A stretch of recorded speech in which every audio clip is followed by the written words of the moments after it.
এ ভাই দেখ, সারা মানে মানুষের মগজ আঁকতে দিছিল, আমি আঁকছি, সুন্দর হয়েছে না?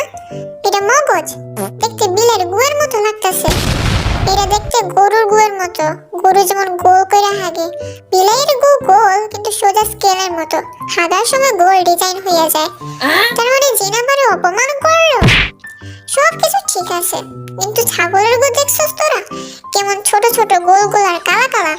ও ভাই, একদম বোবাটি এর মতো। বোবাটি কেনার টাকা না থাকলে ছাগলের পায়খানারে বোবাটি মনে করে খেয়ে লাই। তুই খা, কত বড় সাহস আমার এই ছাগলের পায়খানা খাইতে কয়, তাও আবার বোবাটি মনে কইরা। বিলেইরে কোনোদিন ছাগলের পায়খানা খাইতে দেখছস? তো মানুষের কোনোদিন ছাগলের গু খাইতে দেখছস? আমি কি মানুষের কথা বলছি? আমি একটা হাঁসের বাচ্চারে বলছি যে এখন পেক পেক করতেছে। আমি হাঁসের বাচ্চা? তো হাঁসের বাচ্চারে তুই কোনোদিন গু খাইতে দেখছস? অবশ্যই, ড্রেনের সুগন্ধযুক্ত পানি খাইতেও দেখছি, আমি স্বয়ং আমার চোখে দেখছি। তোর চোখের গুষ্টি কি লাই, এই নে। ভাই, আমি তোর একটা মগজের ছবি দেখাইয়া কইছিলাম কেমন হয়েছে, আর তোরা?